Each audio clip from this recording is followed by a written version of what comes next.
Well, welcome back to Transcending Materialism and Worry. This is week 2, and we're calling it The Two, because there's this part in the Sermon on the Mount where Jesus talks about two different sets of things. And so there's two eyes, an eye that's full of light and an eye that's full of dark. And then there's two masters, right?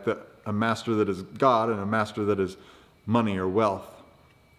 And we're going to be breaking that down in our message today, in our main service, but this time right here, we are looking at an adjacent teaching of Jesus, not adjacent in the Gospel of Matthew, but adjacent in topic, where Jesus addresses this using a parable. And he teaches a parable of what's called the shrewd manager, but we could also call it the crooked manager, because I'm not sure that he was on the up and up here, but he found out he was going to be losing his job, and so he went and basically made some sweet deals for some of his masters, his bosses, clients, we could say in our language today. And in doing so, he kind of set himself up well and on good terms with people, so that when he got basically unemployed, he'd have some people who would be kind of on his side and looking out for him. And Jesus says, hey, this is shrewd. This guy's thinking ahead. And he said, well, here's the lesson. So that's Jesus saying, like, don't get caught up in whether this guy deserves to be held up as a role model or not, right? He says, here's the lesson.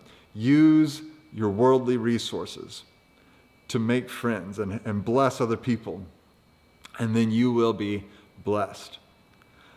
There's this idea of, when we get into this topic of, like, okay, I need to make sure that my eyes are focused on the right things. I need to make sure that God is my master and not wealth. And how do I know that I'm doing this right? And there can be a sense of uncertainty, right? Or even of guilt that, well, I have these things. Is this too much? Do I have too much? Am I focused too much on material things? And it's like, at the end of the day, this is Jesus saying, do this. Love God. Love others. Do it with your resources too. And you won't have anything to worry about. So don't just hoard resources for your own gain, but be rich in them towards others and towards God. And you'll have nothing to fear. You'll be storing up for yourselves treasures in heaven then. I think one of the interesting conversations to have in your groups today is, how do you manage that tension? How do we manage that tension? How should we? This tension between, like, on the one far end of the spectrum would be like, I don't buy anything ever, unless I'm buying something for someone else, and I give all my money to the poor, and then on the other extreme of that was like, I don't give money away ever, right? And I'm up to my eyeballs in debt, and I've got everything that I could ever want. And there's like two extremes maybe there. And, if God calls you to give all your money away to the poor, then great, like, go and do it. But you can do that and still not have love in your heart. That's something the Apostle Paul says in the famous love chapter, 1 Corinthians 13. If I give all my money away to the poor but have not love, I've accomplished nothing, right, of lasting value. And so there's this idea that you can hold wealth and hold love in your heart, and then leverage your wealth for the good of your family and for the good of those around you and for those in need and for the furthering of the kingdom and all those kinds of things.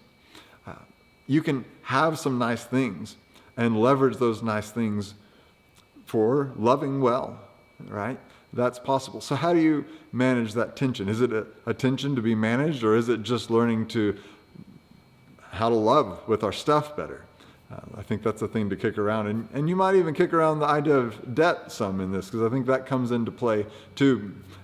There's that proverb that's like, whoever's, a debtor is a slave to the lender, right? And there's this idea of, man, we want to be a slave to God and not to money and not to wealth and not to the lender as much as possible. And so, I don't know, there's going to be some interesting conversations today, I feel like, as we continue to wrestle with how do we become better and better stewards of what God has entrusted to us, while making sure that our heart stays locked in on the eternal things that last.